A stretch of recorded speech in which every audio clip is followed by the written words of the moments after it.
കാഹളം അധ്യായം 13. കാര്യം എന്തെന്നറിയാതെ ഇടനാഴിയിൽ ഉണ്ടായിരുന്ന രോഗികളുടെ ബന്ധുക്കൾ തങ്ങളുടെ ഊഹങ്ങൾ പരസ്പരം കൈമാറുകയായിരുന്നു. ആദ്യം അയാളും പിറകെ ഭാര്യയും ഒരു അറ്റൻഡറെ ഓടിച്ചുകൊണ്ടു പോകുന്നതാ കണ്ടത്. എനിക്ക് തോന്നുന്നത് അവർക്ക് മാനസികമായ എന്തെങ്കിലും പ്രശ്നം ഉണ്ടായിരിക്കുമെന്ന് ഒരാൾ പറഞ്ഞു. ഏയ്, അതൊന്നും ആയിരിക്കില്ല. ആ കുടുംബത്തെ ദുഷ്ടന്മാര് തകർത്ത് തരിപ്പണമാക്കി കളഞ്ഞില്ലേ? ഇപ്പോഴും ആ അറ്റൻഡറെ കൊണ്ട് എന്തെങ്കിലും വേലയൊപ്പിക്കാൻ നോക്കിയതായിരിക്കും മറ്റൊരാൾ. അവരങ്ങനെ പറഞ്ഞുകൊണ്ടിരിക്കുമ്പോഴായിരുന്നു അമൃതയുടെ മോളെ എന്നുള്ള നിലവിളി കേട്ടത്. വാ, നമുക്കൊന്ന് നോക്കാം. അവരും നിത്യയെ കിടത്തിയിരിക്കുന്ന മുറിക്ക് നേരെ ഓടിച്ചെന്നു. അപ്പോൾ ഒരു ഭ്രാന്തിയെപ്പോലെ കിടക്കക്കടിയിൽ പോലും പരതുകയായിരുന്നു അമൃത. അയ്യോ പ്രേമേട്ട, എന്റെ കുഞ്ഞന്തിയെ പറ. അവൾ തിരിഞ്ഞ് അയാളുടെ ഷർട്ടിൽ കുത്തിപ്പിടിച്ച് കുലുക്കി. ചിരപോലെ നിൽക്കുകയായിരുന്നു പ്രേമചന്ദ്രൻ. തങ്ങൾ പോയ നേരത്ത് ആരെങ്കിലും വന്ന് മകളെ തട്ടിക്കൊണ്ടു പോയതായിരിക്കും എന്ന് അയാൾക്ക് തോന്നി. നിലവിളി കേട്ട് ഓടിയെത്തിയവർ വാതിൽക്കൽ തിക്കിത്തിരക്കി. എന്താ ഉണ്ടായത്? കുഞ്ഞിനെ കാണുന്നില്ല, പ്രേമചന്ദ്രൻ ഒരു വിധത്തിൽ പറഞ്ഞൊപ്പിച്ചു. വേഗം എല്ലായിടത്തും നോക്ക്, ഞങ്ങളും സഹായിക്കാം. വാച്ചറോട് പറ ആരെയും പുറത്തോട്ട് വിടരുതെന്ന്. അവർക്കിടയിൽ നിന്ന് ആരോ പറഞ്ഞു. ബഹളം കേട്ട് നഴ്സുമാരും എത്തിയിരുന്നു. പ്രേമചന്ദ്രൻ പുറത്തേക്കോടാൻ ഭാവിക്കുകയായിരുന്നു. പെട്ടെന്നാണ് ആ ശബ്ദം കേട്ടത്, അടക്കിപ്പിടിച്ച തേങ്ങലിന്റെ അകമ്പടിയോടെ. മമ്മി! അമൃത വെട്ടിത്തിരിഞ്ഞു. നിത്യമോളുടെ ശബ്ദമല്ലേ അത്? ഏവരും കാതോർത്തു. ഒരിക്കൽ കൂടി ആ വിളി കേട്ടു, മമ്മി. ഇത്തവണ അത് എവിടെ നിന്നാണെന്ന് അവർക്ക് മനസ്സിലായി. ബാത്റൂമിൽ നിന്നാണ്. അതിന്റെ വാതിൽ അടഞ്ഞു കിടക്കുകയായിരുന്നു. തിടുക്കവും ഉദ്യോഗവും കാരണം അവിടെ ശ്രദ്ധിക്കാൻ അവര് മറന്നുപോയിരുന്നു. അമൃത ഓടിച്ചെന്ന് വാതിലിൽ തള്ളി. മോളെ! പക്ഷെ വാതിലിനെ കുറ്റിയിട്ടിരിക്കുകയായിരുന്നു. മോളെ, തുറക്ക് മോളെ. എന്നെ പിടിച്ചോണ്ട് പോവാൻ ആരെങ്കിലും അവിടെ ഉണ്ടോ? അവളുടെ ശബ്ദത്തിൽ വിറയൽ. ഇല്ല മോളെ, ആരുമില്ല. മോള് വാതില് തുറക്ക്, പേടിക്കണ്ട. അങ്ങോട്ട് ചെന്ന പ്രേമചന്ദ്രനും പറഞ്ഞു. നിത്യമോൾ വാതിൽ തുറന്നു. മോളെ! അമൃത മകളെ വാരിയെടുത്തു. ആളുകളൊന്നും മനസ്സിലാക്കാതെ മുഖാമുഖം നോക്കി. എന്തിനാ മോള് അവിടെ കയറി വാതിലടച്ചത്? അമൃതയുടെ കയ്യിൽ നിന്ന് മകളെ വാങ്ങി കട്ടിലിൽ ഇരുത്തിക്കൊണ്ട് പ്രേമചന്ദ്രൻ തിരക്കി. നിത്യ ആളുകൾക്കിടയിൽ ഏതോ മുഖം തിരയുന്നത് കണ്ടു. എന്താ മോളെ? ഒരാള് എന്നെ കൊല്ലാൻ വന്നു. അമൃതയ്ക്കത് കേട്ടപ്പോൾ ശ്വാസം മുട്ടി. ആളുകൾ കുട്ടി പറയുന്നത് കേൾക്കുവാൻ കാതുകൾ കൂർപ്പിച്ചു നിന്നു. ആരാ മോളെ? എല്ലാം പറ. പ്രേമചന്ദ്രൻ മകൾക്കരികിൽ ഇരുന്നിട്ട് അവളെ ചേർത്ത് പിടിച്ചു. ഒരാളാ, എനിക്കറിയത്തില്ല. പപ്പയും മമ്മിയും മുറിന്ന് പോയപ്പം ഞാൻ പേടിച്ച് ബാത്റൂമിന്റെ അവിടെ മാറി നിന്നു. അപ്പോളാ അയാള് കേറി വന്നത്. എന്റെ കഴുത്തിന് പിടിക്കാൻ വന്നപ്പം ഞാൻ വാതിലടച്ചു. അയാള് ഒത്തിരി തള്ളി നോക്കി. കൊളുത്ത് പറയുമെന്ന് എനിക്ക് തോന്നി. അവൾ വല്ലാതെ കിതച്ചു. ആ രംഗം അപ്പോഴും മുന്നിൽ കാണുന്നത് പോലെ ഭീതി അവളുടെ മുഖത്ത് ഒരു വലയം തീർത്തിരുന്നു. ഈ വിവരങ്ങൾ കാണിച്ച് നിങ്ങൾ പോലീസിൽ ഒരു പരാതി കൊടുക്കണം, ആരോ ഉപദേശിച്ചു. പ്രേമചന്ദ്രന്റെ മുഖത്ത് പുച്ഛഭാവത്തിൽ ഒരു ചിരിയുണ്ടായി. എങ്കിലും ആശുപത്രി അധികൃതർക്ക് പരാതി കൊടുക്കണമെന്ന് അയാൾ തീരുമാനിച്ചു. ആളുകൾ പിരിഞ്ഞുപോയി. കുട്ടി പ്രേമചന്ദ്രന്റെ മുറുകെ പിടിച്ചിരുന്നു. മോള് കിടന്നോ? ആരും ഇനി ഇങ്ങോട്ട് വരത്തില്ല. പപ്പയും മമ്മിയും ഇവിടെ ഉണ്ടല്ലോ. നിത്യ തലയിണയിലേക്ക് ചാഞ്ഞു. കുറച്ചു കഴിഞ്ഞപ്പോൾ പ്രേമചന്ദ്രൻ അമൃതയെ നോക്കി. ഞാൻ പോയി നിനക്കുള്ള ഭക്ഷണം വാങ്ങിക്കൊണ്ട് വരട്ടെ? വേണ്ട പപ്പ, പോകണ്ട. എനിക്ക് പേടിയാ. പറഞ്ഞത് നിത്യയാണ്. അന്ന് പിന്നെ അവരാരും ഭക്ഷണം കഴിച്ചില്ല, ഉറങ്ങിയുമില്ല. ഒന്ന് കണ്ണടച്ചാലുടൻ നിത്യമോൾ ഞെട്ടി ഉണരും. പിന്നെ മുറിയാകെ കണ്ണോടിക്കും. പ്രേമചന്ദ്രനും ചിന്തിക്കുകയായിരുന്നു, പങ്കജാക്ഷൻ തന്നെയായിരിക്കില്ലേ ഇതിന് പിന്നിൽ? അപ്പോൾ തന്റെ മുന്നിൽ നിന്നിരുന്ന 3 പേരിൽ ഒരുവന്റെ കരണത്തടിക്കുകയായിരുന്നു ജില്ലാ പ്രസിഡന്റ് പങ്കജാക്ഷൻ. ഒന്നിനും കൊള്ളാത്ത ശവങ്ങൾ. 2 കാര്യങ്ങൾ ഏൽപ്പിച്ചു, രണ്ടും കുളമാക്കി. പോ എന്റെ മുമ്പിൽ നിന്ന്. അവർ പക്ഷെ പോയില്ല, തലകുനിച്ചു നിന്നു. പങ്കജാക്ഷൻ ശബ്ദമുയർത്തി. പോകാൻ പറഞ്ഞാൽ പോകണം. എനിക്കിനി നിങ്ങളുടെ സേവനം വേണ്ട സാർ. അവരിൽ ഒരാൾ തലയുയർത്തി. ഈ രാത്രി പുലരും മുമ്പ് ഞങ്ങൾ ആ കൊച്ചിനെ കൊന്നിരിക്കും. നിർത്തറ പ്രസംഗം. ആശുപത്രിയിലുള്ളവർ മുഴുവൻ വിവരമറിഞ്ഞു കാണും ഇപ്പോൾ. ആർക്കും സംശയം തോന്നാത്ത വിധത്തിലാ അവളെ കൊല്ലാൻ പറഞ്ഞത്. അല്ലാതെ ഒരു കൊലപാതകമായിരുന്നു ഉദ്ദേശമെങ്കിൽ ഇങ്ങനെ വേഷം കെട്ടണമായിരുന്നോ? അതിന് മറുപടിയില്ല. അതുകൊണ്ട് നിങ്ങൾക്ക് പോകാം. ഇനി എന്തു വേണമെന്ന് ഞാൻ ചിന്തിക്കട്ടെ. അവർ ഇറങ്ങിപ്പോയി. എന്നാൽ അന്ന് രാത്രി മറ്റു ചിലത് നടന്നു.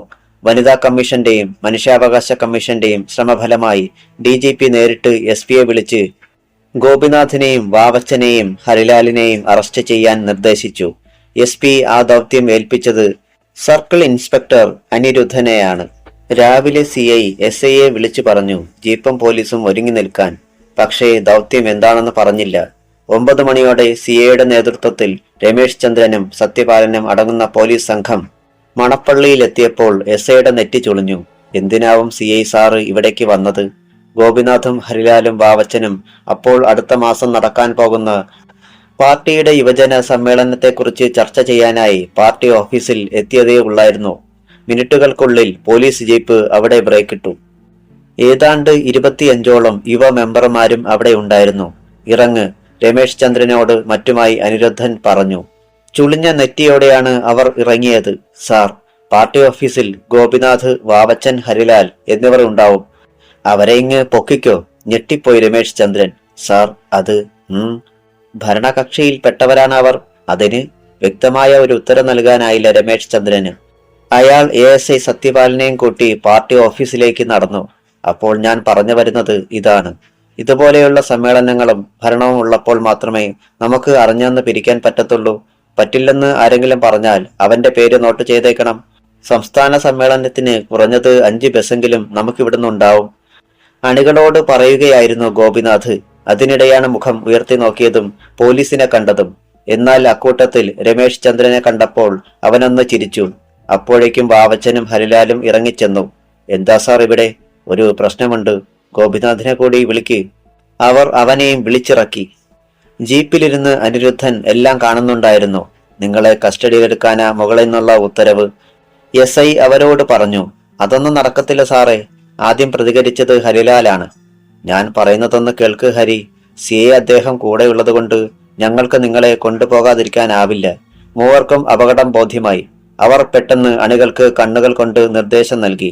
ഇത്തരം അവസ്ഥകളിൽ എന്തു വേണമെന്ന് മണപ്പള്ളിയിലെ രാഷ്ട്രീയക്കാരെ ആരും പഠിപ്പിക്കേണ്ടതില്ല. ഞൊടിയിടയിലാണ് അവർ ചാടി എണീറ്റതും പാർട്ടി ഓഫീസിന്റെ മൂലയിലേക്ക് കുതിച്ചതും. അവിടെ തുരുമ്പെടുത്ത് തുടങ്ങിയ ഒരു വീപ്പ ഇരിപ്പുണ്ടായിരുന്നു. അതിൽ നിന്ന് അവർ വടിവാളും സൈക്കിൾ ചെയിനും കുറുവടിയുമൊക്കെ എടുത്തുകൊണ്ട് പോലീസിന് നേരെ പാഞ്ഞെത്തി. രമേശ് ചന്ദ്രന്റെ നെറ്റി ചുളിഞ്ഞു. പാർട്ടി പ്രവർത്തകർ തങ്ങളുടെ നേതാക്കന്മാരെ കനത്ത വലയത്തിനുള്ളിലാക്കിയിട്ട് പോലീസിനോട് അലറി. ജീവൻ വേണമെങ്കിൽ സാറന്മാര് തിരിച്ചു പൊയ്ക്കോ. ഏതായാലും ഇവരെ ഞങ്ങൾ തന്നയക്കത്തില്ല. ഞാൻ പറയുന്നത് നിങ്ങളൊന്ന് കേൾക്ക്. ഇവരെ ഞങ്ങൾ ഉപദ്രവിക്കുകയും മറ്റുമില്ല. സാറ് അങ്ങനെ ഉറപ്പ് തന്നിട്ട് കാര്യമില്ല. ആ CA ഞങ്ങൾക്ക് ഒട്ടും വിശ്വാസമില്ല.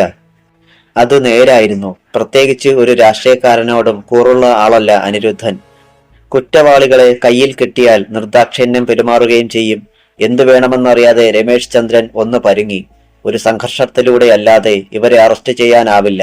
അയാൾ തിരിഞ്ഞ് ജീപ്പിലേക്ക് നോക്കി. രംഗത്തിന്റെ രൂപം മനസ്സിലാക്കിയ അനിരുദ്ധൻ ധൃതിയിൽ അവിടേക്ക് വരികയായിരുന്നു. എന്താ രമേശേ പ്രശ്നം? ഞങ്ങൾ ഇവരെ വിട്ടു തരത്തില്ല സാറേ. മറുപടി പറഞ്ഞത് പാർട്ടിക്കാരാണ്. അനിരുദ്ധൻ ആ പറഞ്ഞവരെ നോക്കി. ആയുധങ്ങളുമായി എന്തിനും ഒരുങ്ങിയുള്ള നിൽപ്പാണ്. അവർക്കിടയിൽ യാതൊരു കൂസലുമില്ലാതെ വാവച്ചനും ഗോപിനാഥും ഹരിലാലും. നോക്ക്, മര്യാദയ്ക്ക് നിങ്ങൾ അവരെ വിട്ടുതരണം, അനിരുദ്ധൻ നേതാക്കന്മാരോട് പറഞ്ഞു. നിങ്ങൾ അറസ്റ്റ് വരിക്കണം. നിങ്ങളെ കൂടാതെ ഞങ്ങൾക്ക് പോകാനാവില്ല. എന്തായാലും ഈ സമയത്ത് ഞങ്ങൾ അറസ്റ്റ് വരിക്കില്ല സാർ. അല്ലെങ്കിൽ സാറ് പൊയ്ക്കോ, ഞങ്ങൾ നേരിട്ട് ഹാജരായിക്കൊള്ളാം, ഹരിലാൽ പറഞ്ഞു. ആ സംസാരം അനിരുദ്ധന് ഒട്ടും ഇഷ്ടമായില്ല. പക്ഷേ അവരെ അറസ്റ്റ് ചെയ്യണമെങ്കിൽ ഇവിടെ ഒരു ഏറ്റുമുട്ടൽ വേണ്ടിവരുമെന്ന് അയാൾക്കറിയാമായിരുന്നു. പോലീസുകാർ എണ്ണത്തിൽ കുറവാണ്. മുന്നിൽ നിൽക്കുന്ന ഈ രാഷ്ട്രീയക്കാർ മുൻപിൻ നോക്കാതെ ആയുധങ്ങൾ ഉപയോഗിച്ചെന്ന് വരും. അപ്പോഴേക്കും അവർ മുദ്രാവാക്യങ്ങൾ വിളിക്കാൻ തുടങ്ങി. പോലീസ് ഗോ ബാക്ക്, വിട്ടുതരില്ല, വിട്ടുതരില്ല, ഇവരെ ഞങ്ങൾ വിട്ടുതരില്ല. ഇതൊരു സിഗ്നൽ കൂടിയാണെന്ന് അനിരുദ്ധന് അറിയാം. പാർട്ടിക്കാർ അപകടം മനസ്സിലാക്കി ഓടിയെത്തണം. അങ്ങനെ തന്നെ സംഭവിച്ചു. മുദ്രാവാക്യം വിളികേട്ട് ആളുകൾ അങ്ങോട്ടടുക്കാൻ തുടങ്ങി. CAയും SIയും മുഖാമുഖം നോക്കി. കമിൻ പറഞ്ഞിട്ട് CI പിന്തിരിഞ്ഞു. ബാക്കിയുള്ളവരും അവർക്ക് പിന്നാലെ പോയി. പാർട്ടിക്കാര് അവരെ കൂക്കി വിളിച്ചു. പല്ലുകൾ ഞെരിച്ചമർത്തിക്കൊണ്ടാണ് അനിരുദ്ധൻ ജീപ്പിൽ കയറിയത്. സ്കൗണ്ട്രൽസ്! രമേശ് ചന്ദ്രൻ സന്തോഷം ഉള്ളിലൊതുക്കി. അന്ന് ഉച്ചയ്ക്ക് ശേഷം ഓട്ടോ ഡ്രൈവർ ഇന്ദ്രജിത്ത് ആശുപത്രിയിൽ വന്നു. തലേന്ന് നടന്ന സംഭവങ്ങൾ അവനെ പറഞ്ഞു കേൾപ്പിച്ചത് അമൃതയാണ്. എല്ലാം കേട്ട ശേഷം അവൻ അറിയിച്ചു. പങ്കജാക്ഷൻ സാറ് അറിയാതെ ഇങ്ങനൊന്നും സംഭവിക്കില്ല. ജയിക്കാൻ വേണ്ടി എന്തും ചെയ്യുന്ന ഒരു നാറിയ അയാള്. എന്നാലും കണ്ണിൽ ചോരയില്ലാതെ അമൃത പെറുപെറുത്തു. രാഷ്ട്രീയക്കാരുടെ സ്വഭാവം ശരിക്കറിഞ്ഞതല്ലേ ചേച്ചിയുടെ കുടുംബം? അമൃത വിളറിപ്പോയി. പ്രേമചന്ദ്രൻ തല കുനിച്ചു കളഞ്ഞു. അങ്ങനെ ചോദിക്കാൻ പാടില്ലായിരുന്നെന്ന് ഇപ്പോൾ അവനും തോന്നി. വേഗത്തിൽ ഇന്ദ്രജിത്ത് വിഷയം മാറ്റി. നമുക്ക് വക്കീലിനെ കാണാൻ പോകാം ചേട്ടാ. ശരി. ജിത്തിന്റെ ഓട്ടോയിലാണ് അവർ വക്കീൽ ഓഫീസിലെത്തിയത്. അഡ്വക്കേറ്റ് മുല്ലയ്ക്കൽ സുരേഷ് അവിടെ ഉണ്ടായിരുന്നു. അനുവാദം വാങ്ങി അകത്തേക്ക് കയറുമ്പോൾ മറ്റൊരു കസേരയിലിരുന്ന് അവരെ ശ്രദ്ധിക്കുന്ന ഒരാളെ ഇന്ദ്രജിത്ത് പ്രേമചന്ദ്രന് കാട്ടിക്കൊടുത്തു. അയാളാണ് കടുവാ സുനിൽ. ഹൃദ്യമായ സ്വീകരണമായിരുന്നു വക്കീലിന്റേത്. എല്ലാം കേട്ടുകഴിഞ്ഞ് അഡ്വക്കേറ്റ് സുരേഷ് പറഞ്ഞു, ജെയിംസ് തോമസിനെ പോലെ അവസരത്തിനനുസരിച്ച് വാക്ക് മാറുന്നവനല്ല ഞാൻ. ഈ കേസ് ഞാൻ ഏറ്റെടുത്തിരിക്കുന്നു. ഇനി യദുരാമൻ കോടതിയിലെത്തുന്ന അന്ന് അവന് ജാമ്യം കിട്ടിയിരിക്കും. സംതൃപ്തിയോടെയാണ് പ്രേമചന്ദ്രൻ തിരികെ പോരാനായി എണീറ്റത്. വാതിൽ കടന്നതും അവിടേക്ക് കയറി വന്ന ആളിനെ കണ്ട് അയാൾ നിന്നു. കയറി വന്നയാളും ഒന്ന് പരുങ്ങി. പിന്നെ തിരിഞ്ഞോടാൻ തുടങ്ങും മുമ്പ് പ്രേമചന്ദ്രൻ ഒരു കുതിപ്പിന് അയാളുടെ ഷർട്ടിൽ പിടിച്ചു. അതേ നിമിഷം കാൽമുട്ട് മടക്കി അടിവയറ്റിൽ ഒരാഘാതം ഏൽപ്പിച്ചു. അയാൾ അലറിക്കരഞ്ഞു. ഇന്ദ്രജിത്തിന് ഒന്നും പിടികിട്ടിയില്ല. അധ്യായം 14. ഇന്ദ്രജിത്തിന് അമ്പരപ്പായിരുന്നു. എന്താണ് ഇദ്ദേഹത്തിന് പെട്ടെന്ന് ഇങ്ങനെ ഒരു ഭാവമാറ്റം ഉണ്ടാകുവാൻ കാരണം? പുറത്തെ ബഹളം കേട്ട് അഡ്വക്കേറ്റ് മുല്ലക്കൽ സുരേഷും കടുവാസുനിലും അഡ്വക്കേറ്റിനെ കാണാനെത്തിയവരുമൊക്കെ ഓടി വന്നു. അപ്പോൾ പ്രേമചന്ദ്രൻ മുന്നിലെ മനുഷ്യന്റെ മുഖമടച്ച് ഒന്ന് കൊടുത്തിട്ട് പിന്നോട്ട് തള്ളുകയായിരുന്നു. അയാൾ പടിക്കെട്ടിൽ മലർന്നു വീണു. പാൻസും ഷർട്ടുമായിരുന്നു അയാളുടെ വേഷം. ഇന്ദ്രജിത്ത് പിടിച്ചു മാറ്റാൻ ശ്രമിച്ചെങ്കിലും അവനെ തള്ളി മാറ്റിയിട്ട് പ്രേമചന്ദ്രൻ ആ മനുഷ്യനെ ചവിട്ടി. എന്റെ മോളെ നിനക്ക് കൊല്ലണം അല്ലടാ പട്ടി, പ്രേമചന്ദ്രൻ അലറി. ഇന്ദ്രജിത്തിന്റെ നെറ്റി ചുളിഞ്ഞു. ഓടിയെത്തിയ സുരേഷിലും കടുവാസുനിലിനുമുണ്ടായി ഒരു ഭാവമാറ്റം. പ്രേമചന്ദ്രൻ തറയിൽ നിന്ന് ആ മനുഷ്യനെ പിടിച്ചുയർത്തി. എന്നാൽ അപ്രതീക്ഷിതമായി അയാളെ തള്ളി മാറ്റിയിട്ട് ആ മനുഷ്യൻ തിരിഞ്ഞോടി. റോഡിലൂടെ ചീറിപ്പായുന്ന വാഹനങ്ങളെ മറികടന്ന് അപ്പുറത്ത് കിടന്നിരുന്ന ഒരു കാറിൽ ചെന്ന് അയാൾ കയറി. വെടിയുണ്ട പോലെ കാർ പാഞ്ഞുപോയി. അതിന്റെ നമ്പർ കാണുവാൻ പോലും അവർക്കായില്ല. എന്തായിരുന്നു പ്രശ്നം? അഡ്വക്കേറ്റ് സുരേഷ് ഒട്ടും മയമില്ലാത്ത ശബ്ദത്തിൽ ചോദിച്ചുകൊണ്ട് പ്രേമചന്ദ്രനെ നോക്കി. വല്ലാതെ കിതയ്ക്കുന്നുണ്ടായിരുന്നു പ്രേമചന്ദ്രൻ. ഇന്നലെ ഒരു അറ്റൻഡറുടെ വേഷത്തിൽ എന്റെ മോളെ കൊല്ലാൻ അവൻ വന്നു. അയാൾ ആ സംഭവം പറഞ്ഞു. സുരേഷും കടുവാസുനിലും മുഖാമുഖം നോക്കി. തങ്ങൾ ആദ്യമായിട്ടാണ് ആ മനുഷ്യനെ കാണുന്നത്. ആരാണയാൾ? എന്തിനിവിടെ വന്നു? അതിനു മാത്രം ഉത്തരം കിട്ടിയില്ല. ഇന്ദ്രജിത്തും പ്രേമചന്ദ്രനും ചിന്തിച്ചു കൊണ്ടിരുന്നത് ആ മനുഷ്യനെക്കുറിച്ചായിരുന്നു. അയാൾ അഡ്വക്കേറ്റിനെ കാണുവാൻ വന്നതിലും എന്തെങ്കിലും പ്രത്യേക ഉദ്ദേശം ഉണ്ടായിരിക്കുമെന്ന് തീർച്ച. ഞാൻ ഇവിടെ ഇറങ്ങിക്കോളാം ചേട്ടാ, ഇന്ദ്രജിത്ത് പറഞ്ഞപ്പോൾ പ്രേമചന്ദ്രൻ വാൻ നിർത്തി. പിന്നെ കാണാം എന്ന് പറഞ്ഞിട്ട് അവൻ ഇറങ്ങി. ശരി. പ്രേമചന്ദ്രൻ ഗിയർ മാറ്റി. തിരക്കിലൂടെ വാൻ മുന്നോട്ട് നീങ്ങി. ആ നേരത്ത് അഡ്വക്കേറ്റ് മുല്ലക്കൽ സുരേഷിന്റെ ഓഫീസിൽ നിന്ന് ഓടിപ്പോയ മനുഷ്യൻ ജില്ലാ പ്രസിഡന്റ് പങ്കജാക്ഷന്റെ എയർ കണ്ടീഷൻ ചെയ്ത ഓഫീസ് റൂമിൽ എത്തിയിരുന്നു. വീട്ടിൽ തന്നെ AC-യുള്ള ഒരു ഓഫീസ് റൂം ഉണ്ടായിരുന്നു അയാൾക്ക്. ആ കുടുംബത്തിലുള്ള അംഗങ്ങൾക്കൊന്നും അവിടേക്ക് പ്രവേശനമില്ല. തികച്ചും കോൺഫിഡൻഷ്യലായ കാര്യങ്ങൾ മാത്രമാണ് അയാൾ അവിടെ വെച്ച് ചർച്ച ചെയ്യാറുള്ളത്. ഇപ്പോൾ നിന്നെ എവിടെ വിട്ടാലും പരാജയത്തിലെ ചെന്നെത്തൂ എന്ന അവസ്ഥയിലായിരിക്കുന്നല്ലോടാ. പങ്കജാക്ഷൻ അയാളെ തുറച്ചു നോക്കി. അപ്പോൾ അയാൾ അവിടെ ഉണ്ടാകുമെന്ന് ഞാൻ ഒട്ടും കരുതിയില്ല. അല്ലെങ്കിൽ തന്നെ എന്റെ മുഖം അയാൾ ഓർമ്മിച്ചു വെക്കുമെന്നും വിചാരിച്ചില്ല. ഏത് തിരക്കിൽ വെച്ചായാലും അയാൾ എന്നെ മനസ്സിലാക്കുമെന്ന് ഇപ്പോൾ ഉറപ്പായിരിക്കുന്നു. പങ്കജാക്ഷൻ കനപ്പിച്ചെന്ന് മൂളി. സാരമില്ല, രാത്രി തന്നെ ഞാൻ സുരേഷിനെ ഒന്ന് കാണുന്നുണ്ട്. പിന്നെ നീ അവിടെ ചെന്നത് എന്തിനാണെന്നൊന്നും ഞാൻ പറയാൻ പോകുന്നില്ല വിക്ടറെ. അത് മതി. എന്നെ അവർ തിരിച്ചറിയാത്തിടത്തോളം കാലം ഞാൻ ചെന്നത് എന്തിനാണെന്ന് നമ്മൾ രണ്ടുപേരും മാത്രം അറിഞ്ഞാൽ മതി. ഓക്കെ, നിനക്ക് പോകാം. എന്തെങ്കിലും ആവശ്യമുണ്ടെങ്കിൽ ഞാൻ മൊബൈലിൽ ബന്ധപ്പെടാം. വിക്ടർ പോയി. പങ്കജാക്ഷൻ വാച്ച് നോക്കി. സമയം 6 മണി. 8 മണിക്ക് അഡ്വക്കേറ്റ് സുരേഷും കടുവാസുനിലും ഹോട്ടൽ പാർക്കിന്റെ 12-ാം നമ്പർ ക്യാബിനിൽ എത്തുമെന്ന് അയാൾക്കറിയാം. അവരുമായി സംസാരിക്കാൻ പറ്റിയ സമയം അതാണെന്ന് പങ്കജാക്ഷന് തോന്നി. 8 മണിക്ക് സുരേഷിന്റെ കാർ ബാറിന് മുന്നിലെത്തി. കീ വാച്ചറുടെ കയ്യിൽ കൊടുത്തിട്ട് അയാളും സുനിലും അകത്തേക്ക് നടന്നു. 12-ാം നമ്പർ ക്യാബിൻ വൃത്തിയാക്കിയിട്ടിരിക്കുകയായിരുന്നു. അവർ അകത്തേക്ക് കടന്നിരുന്നു. ഈ 2 ഡബിൾ ലാർജ്, അതാണ് കണക്ക്. ബേറർ എത്തി. പതിവ് ബ്രാൻഡിനും ചിക്കൻ 65-നും ഓർഡർ കൊടുത്തു. 15 മിനിറ്റ് കഴിഞ്ഞപ്പോൾ സാധനങ്ങൾ മുന്നിൽ നിരന്നു. ചിയേഴ്സ് പറഞ്ഞ് അവർ ഗ്ലാസ് ഉയർത്തിയതേയുള്ളൂ. പെട്ടെന്ന് ഡോറിൽ മൃദുവായ മുട്ട് കേട്ടു. യെസ്. ഇരുവരും മുഖം തിരിച്ചു. വെളുക്കെ ചിരിച്ചുകൊണ്ട് പങ്കജാക്ഷൻ അങ്ങോട്ട് കടന്നു വന്നു. നിങ്ങളിവിടെ കാണുമെന്ന് എനിക്കറിയാമായിരുന്നു. എന്നാൽ അവരുടെ മുഖത്ത് അത്ര തെളിച്ചം കണ്ടില്ല. ആ വാതിലങ്ങ് ചാരിയേര്, കടുവാസുനിൽ പറഞ്ഞു. ഞാൻ നിങ്ങളെ സ്വസ്ഥമായി ഒന്ന് കാണാൻ വന്നതാണ്. ഓഫീസിലോ വീട്ടിലോ വെച്ചാണെങ്കിൽ ഇതുപോലെ പ്രൈവസി കിട്ടുമെന്ന് എനിക്കിന്ന് വരെ തോന്നിയിട്ടില്ല. കാരണം ഇവിടെ ഒരാൾക്ക് മറ്റുള്ളവർ സംസാരിക്കുന്നത് എന്താണെന്ന് കേൾക്കാൻ നേരമില്ലല്ലോ. അയാൾ ഒരു കസേര വലിച്ചിട്ട് ഇരുന്നു. അത് ഒരു പക്ഷേ നിങ്ങളുടെ വീട്ടിലെയും ഓഫീസിലെയും അനുഭവം വെച്ചുകൊണ്ട് പറയുന്നതാവും. ഞങ്ങൾക്ക് നേരെ മറിച്ചാണ് തോന്നുന്നത്. ഇത്തവണയും സുനിൽ തന്നെയാണ് സംസാരിച്ചത്. പങ്കജാക്ഷന്റെ മുഖത്ത് ഒരു വിളർച്ച ബാധിക്കുന്നത് അരണ്ട വെളിച്ചത്തിലും അവർ തിരിച്ചറിഞ്ഞു. അഡ്വക്കേറ്റ് മുല്ലക്കൽ സുരേഷ് ഗൂഢമായി ഒന്ന് മന്ദഹസിച്ചു. അതെന്തുമാകട്ടെ, എനിക്കും കൂടി ഒന്ന് പറയാമല്ലോ. അവരുടെ അനുവാദത്തിന് കാക്കാതെ അയാൾ കൈനീട്ടി സ്വിച്ച് അമർത്തി. ബേറർ വീണ്ടും വന്നു. ഇവർ കഴിച്ചുകൊണ്ടിരിക്കുന്നത് തന്നെ ഒരു ഫുള്ളെടുത്തോ, പിന്നെ സോഡയും മറ്റും. സാർ. അയാൾ പോയി. സുരേഷും സുനിലും കണ്ണുകൾ കൊണ്ട് സംസാരിച്ചു. ഇന്നത്തെ നിങ്ങളുടെ ചെലവ് എന്റെ വക. നമുക്കൊന്ന് ആഘോഷിച്ചു കളയാം. അതെന്താ, ഇന്ന് താങ്കളുടെ ബർത്ത്ഡേ ആണോ? വിനയം ഭാവിച്ചാണ് സുരേഷ് ചോദിച്ചത്. ഏയ്, അതൊന്നുമല്ല. ഇഷ്ടപ്പെട്ടവരെ അടുത്തിങ്ങനെ കിട്ടുമ്പോൾ ഞാനിങ്ങനെയാ. അയാൾ കീശയിൽ നിന്ന് വിൽസ് സിഗരറ്റിന്റെ പാക്കറ്റ് എടുത്തു. അതിൽ ഒരെണ്ണം ചുണ്ടിൽ തിരികിയിട്ട് കവർ അവർക്ക് നേരെ നീട്ടി. നോ താങ്ക്സ്, ഇത്തരം അവസരങ്ങളിൽ ഞങ്ങളുടെ ബ്രാൻഡ് ഇതാണ്. പറഞ്ഞതും കടുവാസുനിൽ ഒരു കവർ ബീഡിയെടുത്ത് അതിൽ ഒന്ന് അയാളും അടുത്തത് അഡ്വക്കേറ്റിനും കൊടുത്തു. തന്നെ മനഃപൂർവ്വം ഇവർ കളിയാക്കുകയാണോ എന്ന സംശയം പങ്കജാക്ഷനുണ്ടായി. സുരേഷ് പ്രഗത്ഭനായ അഡ്വക്കേറ്റ് ആണെങ്കിലും തങ്ങൾക്ക് ഇതുവരെ അടുത്തിടപഴകാൻ ഒരവസരം കിട്ടിയിട്ടില്ലെന്ന് പങ്കജാക്ഷൻ ഓർത്തു. പരസ്പരം അറിയാം, കാണുമ്പോൾ ചിരിക്കും, കുശലം ചോദിക്കും, അത്രമാത്രം. ബീഡിക്ക് തീ പിടിപ്പിച്ചുകൊണ്ട് അഡ്വക്കേറ്റ് സുരേഷ് പങ്കജാക്ഷന് നേരെ തിരിഞ്ഞു. പ്രസിഡന്റ് പറഞ്ഞതും ഞങ്ങളുടെ രീതിയും തമ്മിൽ ഒരുപാട് അന്തരമുണ്ട്. ഓഫീസിലെ തിരക്കിൽ നിന്ന് മോചനം നേടി ഞങ്ങൾ ഇവിടെ വന്നിരിക്കുന്നത് ഒന്ന് റിലാക്സ് ചെയ്യാനാണ്.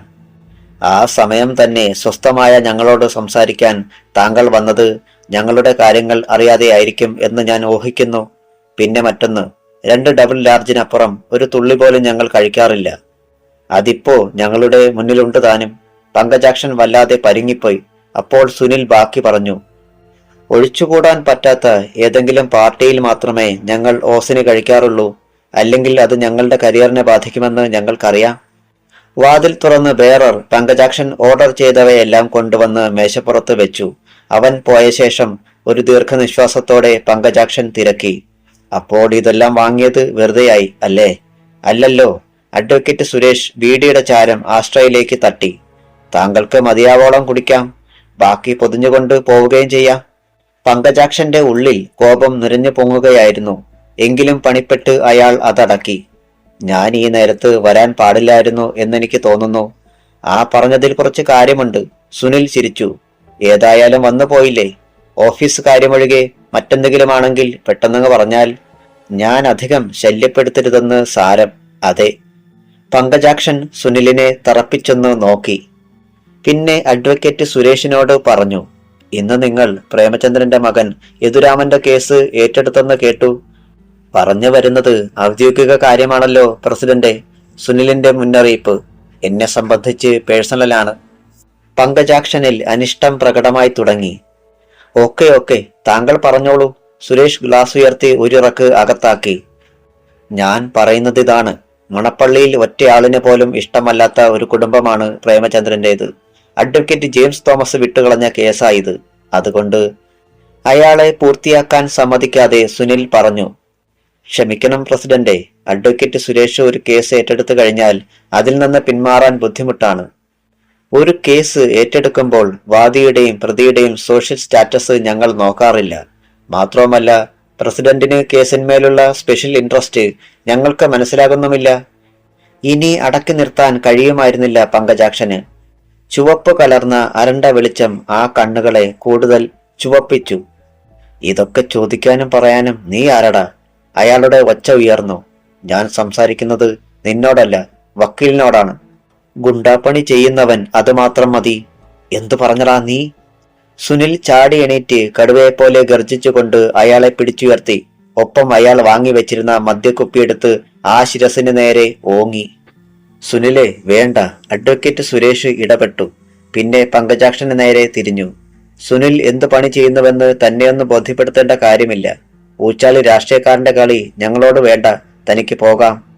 അകത്തെ ബഹളം പുറത്തുള്ളവരും കേട്ടു. എങ്കിലും വാതിൽ തുറന്നു നോക്കുവാൻ ഏവരും ഭയന്നു. 12-ാം നമ്പർ ക്യാബിനുള്ളിൽ ആരാണെന്ന് അവർക്കൊക്കെ അറിയാം. പോടാ പോകാൻ, സുനിൽ അയാളെ വാതിലിന് നേർക്ക് തള്ളി. ഷർട്ട് നേരെയാക്കിയിട്ട് രോഷത്തോടെ പങ്കജാക്ഷൻ അയാളെ നോക്കി. രാഷ്ട്രീയക്കാരന്റെ കഴിവ് നിന്നെയൊക്കെ കാണിച്ചു തരാം ഞാൻ. ശരി ശരി, നിയമസഭയിൽ കാണിക്കാറുള്ളത് പോലെ കാണിക്കുന്നത് സൂക്ഷിച്ചു വേണം. തൽക്കാലം മോൻ പോയാട്ടെ. ഇന്നാ ഈ കുപ്പികൊടി പിടിച്ചോ. അയാൾ കുപ്പി പങ്കജാക്ഷനെ ഏൽപ്പിച്ചു. ഇരുവരെയും ഒരിക്കൽ കൂടി നോക്കിയിട്ട് പങ്കജാക്ഷൻ രോഷത്തോടെ ഇറങ്ങിപ്പോയി. സുരേഷും സുനിലും പരസ്പരം നോക്കി ചിരിച്ചു. മടക്കയാത്രക്കിടയിൽ പങ്കജാക്ഷൻ ചിന്തിച്ചത് പ്രേമചന്ദ്രനും മറ്റും ഇന്ന് തന്നെ ഒരു ആഘാതം കൂടി സമ്മാനിക്കണമെന്നാണ്. മുല്ലയ്ക്കൽ സുരേഷിനോട് കളിക്കുന്നത് നല്ല കരുതലോടെയേ ആകാവൂ. പ്രേമചന്ദ്രൻ തന്നെ ചെന്ന് അവനോട് പറയണം കേസ് നടത്തണ്ടെന്ന്. അതിനുള്ള വഴി തനിക്കറിയാം. അല്പം ക്രൂരമായി പോകുമെങ്കിലും ഒരു വഴി തന്റെ മുന്നിലുണ്ട്. വികൃതമായൊരു ചിരി പങ്കജാക്ഷന്റെ മുഖത്ത് ഉണ്ടായി. വീട്ടിലെത്തിയ ഉടനെ അയാൾ SI രമേഷ് ചന്ദ്രനെ വിളിച്ചു തന്റെ ആശയം അറിയിച്ചു. രമേഷ് ചന്ദ്രൻ ഒന്ന് ഞെട്ടി. അത് വലിയ കുഴപ്പമാവില്ലേ പങ്കജാക്ഷൻ സാറേ? എന്റെ തൊപ്പി പോലും തെറിക്കാൻ ഇടയുണ്ട്. ഒരു കോപ്പും തെറിക്കാതെ ഞാൻ നോക്കിക്കൊള്ളാമടോ. അതല്ലെങ്കിൽ തനിക്കൊരു പണിഷ്മെന്റ് ട്രാൻസ്ഫർ. അത് താനിപ്പോൾ പ്രതീക്ഷിക്കുന്നിടത്തേക്ക് തന്നെ തരും ഞാൻ. പോരെ? അല്പനേരം കഴിഞ്ഞാണ് മറുപടി കിട്ടിയത്. ഓക്കെ, കാര്യം നടന്നു കഴിഞ്ഞാലുടനെ എന്നെ വിളിക്കണം. എന്തു വേണമെന്ന് ഞാൻ അപ്പോൾ പറയാം. ശരി. ഫോൺ വയ്ക്കുമ്പോൾ പങ്കജാക്ഷന്റെ മനസ്സിൽ മറ്റൊരാശയം പൊന്തി വന്നു. SI രമേഷ് ചന്ദ്രൻ അവിടെ എത്തുമ്പോൾ മറ്റൊരു അത്ഭുതം സമ്മാനിക്കും താൻ. പ്രേമചന്ദ്രനെ സഹായിക്കുന്ന ഓട്ടോ ഡ്രൈവർ ഇന്ദ്രജിത്തിന്റെ മുഖം പങ്കജാക്ഷന്റെ മനസ്സിൽ തെളിഞ്ഞു വന്നു. സമയമിഴഞ്ഞു. ലോഡ്ജിൽ പ്രേമചന്ദ്രൻ എടുത്തിരിക്കുന്ന മുറിയിൽ വിനയയും ഋഷിയും മാത്രമേ ഉണ്ടായിരുന്നുള്ളൂ. നല്ല ഉറക്കത്തിലായിരുന്നു അവർ. പ്രേമചന്ദ്രനും അമൃതയും നിത്യമോളുടെ കൂടെ ആശുപത്രിയിൽ തന്നെയാണ്. വാതിലിൽ ആരോ മുട്ടി. ആദ്യം ഉണർന്നത് വിനയയാണ്. ഋഷി, എടാ ഋഷി, അവൾ അനുജനെ വിളിച്ചുണർത്തി. എന്താ ചേച്ചി? അവൻ എണീറ്റു. ആരാണ്ട് വിളിക്കുന്നടാ? ഈ നേരത്ത് ആരാ എന്ന് പിറുപിറുത്തുകൊണ്ട് അവൻ ചെന്ന് ലൈറ്റിട്ടു. വീണ്ടും വാതിലിൽ മുട്ടുന്നു. ഋഷി, ഋഷി. പുറത്തുനിന്ന് കേട്ട ശബ്ദം പരിചിതമാണെന്ന് തോന്നി. ആരാ? അവൻ ചോദിച്ചു. ഞാനാ, ഇന്ദ്രജിത്ത്. അവൻ പെട്ടെന്ന് വാതിൽ തുറന്നു. ഇന്ദ്രജിത്ത് ധൃതിയിൽ അകത്ത് കയറി. അവൻ ആകെ പരിഭ്രമിച്ചിരിക്കുകയാണെന്ന് അവർ കണ്ടു. എന്താ ചേട്ടാ ചോദിച്ചപ്പോൾ ഋഷിയുടെ ശബ്ദത്തിലും ഒരു വിറയൽ. പറയാം. അവൻ വാതിലടച്ചു. പിന്നെ കസേരയിൽ ഇരുന്നിട്ട് ഇരുവരെയും മാറി മാറി നോക്കി. നിങ്ങൾ രണ്ടുപേരും എത്രയും വേഗം ഇവിടെ നിന്ന് മാറണം. അതെന്തിനാ ചോദിച്ചത് വിനയാണ്. മണപ്പള്ളിയിൽ ഒരു കൂട്ടം ആളുകൾ ഇങ്ങോട്ട് വരാൻ പോകുന്നു. അവർ നിങ്ങളെ കൊല്ലും. കിടുങ്ങിപ്പോയി അവർ ഇരുവരും. ഈ നേരത്ത് ഒരു പോലീസ് ജീപ്പ് വെട്ടിത്തിരിഞ്ഞു വന്ന് ലോഡ്ജിന് മുന്നിൽ നിന്നു. റിസപ്ഷൻ കൗണ്ടറിന് മുന്നിൽ ഇരുന്ന മനുഷ്യൻ നെറ്റിച്ചുളിച്ചു. SI രമേഷ് ചന്ദ്രനും ASI സത്യപാലനും അടങ്ങുന്ന സംഘം കൗണ്ടറിലേക്ക് കുതിച്ചെത്തി. അവരുടെ കൂടെ വനിതാ കോൺസ്റ്റബിളും ഉണ്ടായിരുന്നു. അറിയാതെ ആ മനുഷ്യൻ എണീറ്റു. എന്താ സാറേ രാത്രിയില്? നിന്റെയൊക്കെ സമയത്തിന് ഞങ്ങളിങ്ങോട്ട് വരാവുന്നുണ്ടോടാ റാസ്കൽ? SI അലറി. നീക്കി വെക്കടാ രജിസ്റ്റർ ഇങ്ങോട്ട്. ആ മനുഷ്യൻ രജിസ്റ്റർ എടുത്ത് കൗണ്ടറിന് മുകളിൽ വെച്ചു. ഇവിടെ നിങ്ങൾ അനാശാസ്യ പ്രവർത്തികൾ നടത്തുന്നതായി ഞങ്ങൾക്ക് ഇൻഫർമേഷൻ കിട്ടിയിട്ടുണ്ട്. ലോഡ്ജിന്റെ മറവിൽ വേശ്യാലയം നടത്തുകയാണ് നീയൊക്കെ അല്ലേടാ? ദൈവദോഷം പറയില്ല സാറേ. ഇവിടെ അങ്ങനെയുള്ളതൊന്നുമില്ല. ആ പറഞ്ഞത് ശ്രദ്ധിക്കാതെ SI ASI സത്യപാലനോട് കൽപ്പിച്ചു. സെർച്ച്. അയാൾ പോലീസുകാരെയും കൂട്ടിപ്പോയി. രമേഷ് ചന്ദ്രൻ അവിടെ തന്നെ നിന്നു. മുറിയിലപ്പോൾ ഇന്ദ്രജിത്തിനൊപ്പം പുറപ്പെടാൻ ഭാവിക്കുകയായിരുന്നു വിനയയും ഋഷിയും. ആശുപത്രിയിലേക്ക് പോകാനാണ് അവർ തീരുമാനിച്ചത്. പൊടുന്നനെ വാതിലിൽ ശക്തമായ മുട്ടുകേട്ടു. തുറക്കടാ വാതിൽ. അവർ മൂവരും മുഖാമുഖം നോക്കി. വാതിലിപ്പോൾ തകർന്നു വീഴുമെന്ന് തോന്നി. കരുതലോടെ മുന്നോട്ട് നീങ്ങിയ ഇന്ദ്രജിത്താണ് വാതിൽ തുറന്നത്. പോലീസ് സംഘം അകത്തേക്ക് ഇരച്ചു കയറി. ആഹാ, പെങ്ങക്ക് ആളിനെ കൂട്ടിക്കൊടുക്കുക നിന്റെ പണി അല്ലേടാ? സത്യപാലൻ ഋഷിയുടെ മുണ്ടിൽ കുത്തിപ്പിടിച്ചുയർത്തുകയും അതേ നേരത്ത് തന്നെ ഇന്ദ്രജിത്തിന് പുറം കൈകൊണ്ട് ഒന്ന് കൊടുക്കുകയും ചെയ്തു. സാർ, അനാവശ്യം പറയരുത്. ഇന്ദ്രജിത്ത് ശബ്ദമുയർത്തി. അതൊക്കെ അങ്ങ് സ്റ്റേഷനിൽ ചെന്നിട്ട് പറയാമടാ. അയാൾ അവനെ പോലീസുകാരുടെ നേർക്ക് തള്ളി. സ്തബ്ധയായി നിൽക്കുകയായിരുന്നു വിനയ. വാസ്തവത്തിൽ പോലീസ് ഉദ്ദേശിക്കുന്നത് അവൾക്ക് വ്യക്തമായില്ല. കോൺസ്റ്റബിൾ സുകുമാരി അവളുടെ തലമുടിയിൽ ചുറ്റിപ്പിടിച്ച് പുറത്തേക്ക് വലിച്ചു കഴിഞ്ഞിരുന്നു. ഇറങ്ങടി ഇങ്ങോട്ട്. ബാക്കി ഭാഗം നാളെ.